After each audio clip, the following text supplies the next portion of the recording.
More Mark Simone, 710 WOR. Well, with us right now, the best-selling author, the great columnist, Ann Coulter. Her website's AnnCoulter.com. New column just came out. You can get it at AnnCoulter.com. And, of course, follow her on Twitter. She's really good there, Ann Coulter at Twitter. Ann Coulter, how you doing? Fine, thanks. How are you, Mark Simone? Very good. Let me ask you a question. If Hillary Clinton were a man, if there was a man named Fred Clinton with her resume, her accomplishments, would she have anything going for her as a candidate? Yeah, she'd still be a liberal Democrat, so the press would probably lie every bit as much. Yeah, except a lot of liberal Democrats don't think she's such a liberal Democrat and that she could flip-flop a little or go with the wind, you know. Oh, there are always fake far-left liberals saying they're not liberal. They said that about Obama. Well, he's not liberal. Liberals attack the New York Times for being too conservative. They just say this to enrage conservatives. No, I'm not. I mean, she's not much of a speaker. She wrote the most boring book ever written. Yeah, appalling. Yeah. No particular accomplishments in the Senate. Not much of a track record as Secretary of State. If this were anybody else, who would even consider her? No, the suck-uppery is 100% because she's a liberal. It's not like they treated, Michelle Bachmann with kid gloves or Sarah Palin. No, it is 100%. Well, because she's a likely Democratic candidate, and actually there has been some grumbling on the left about Hillary, but about as much as there was for John Kerry. Yeah, and now don't think John Kerry's out of it either.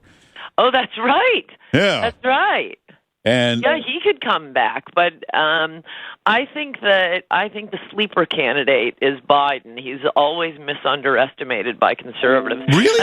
As I probably would have before I worked on the Senate Judiciary Committee, and not only I, but several of my friends there who all had, basically the Saturday Night Live impression of Biden from those Clarence Thomas hearings with the hair plugs poking out and him asking stupid questions. But you get there, and there is such a thing as political skill, and he has it. Unfortunately, I think slightly more Democrats have it than Republicans because they Democrats spend their entire lives. Little Democrats. What do you want to be when you grow up? I want to work for the government. Very few conservatives say that. Most conservatives, and thus Republicans, go into politics after having had a career doing something else. And I'm not just saying this. You can look through if you ever can't get sleep at night, read through the Congressional Almanac, and you just flip through and see what people did before they landed in the United States Congress. And overwhelmingly, the Democrats went, straight from law school to an internship for Chuck Schumer to running for the state legislature, to running for some office and developing. Whereas conservatives, that's why they could make fun of Tom DeLay for being. Remember, they made fun of him for being like a bug sprayer or something. Yeah. Well, he ran an enormous pesticide company. He has planes flying over crops, doing the crop dusting. It's a serious business. All the doctors in the Senate and perhaps the Congress, the entire Congress, are Republicans. They have other jobs. So this is often a problem with the Republicans, which is why I put such an emphasis on finding Republicans who are articulate, because it's such a rare thing. But Biden is. He has it in spades. Do not misunderestimate him. That's a very interesting point about their careers, but how could you say Biden is so skilled? He's always got one blooper gaffe after another. He's been caught lying in a million debates, and he doesn't seem like the brightest guy in the world. He isn't, but he's crafty. And how does he get away with those bloopers? Through his political skills, and also because, well, he's a Democrat, to return to the beginning part of this conversation. So Democrat sins are always washed over. But even his bloopers, they were always said in kindness. Now, I will not deny that there is an enormous, massive, laughable double standard, but he was, for example, the one who had to explain to the Clinton administration when they were going through Nannygate. Yeah.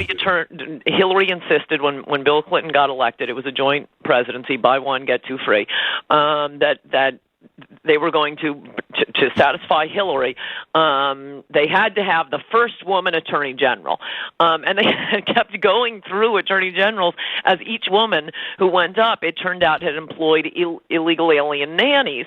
So it was called Nannygate, and no one at the White House could even understand what the fuss was about. Meanwhile, the Capitol Hill switchboards were melting down, with Senator Howard Metzenbaum saying the calls were running about 100 to 1, denouncing the first one, that Zoe Baird, a lawyer up from Boston. And Kimball Wood. And according to one of these Clinton books, it may have been the Elizabeth Drew book, it was Joe Biden who was deployed to go to the White House and explain to Bill and Hillary and the rest of the staff there that in America, most people raise their own kids. So he always has been the one, as far as Democrats go, with the most of the most common man touch. So I say don't.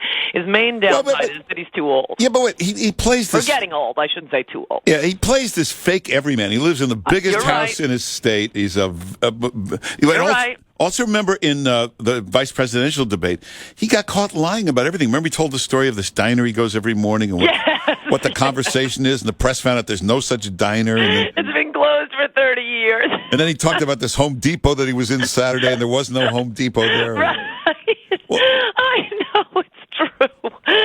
No, okay, maybe I'm overselling him. But I do get annoyed when, basically, whenever conservatives start saying, oh, I hope he runs, which is what I heard for a year about Al Franken, while I'm screaming from the rooftops, no, you have to actually fight this candidate.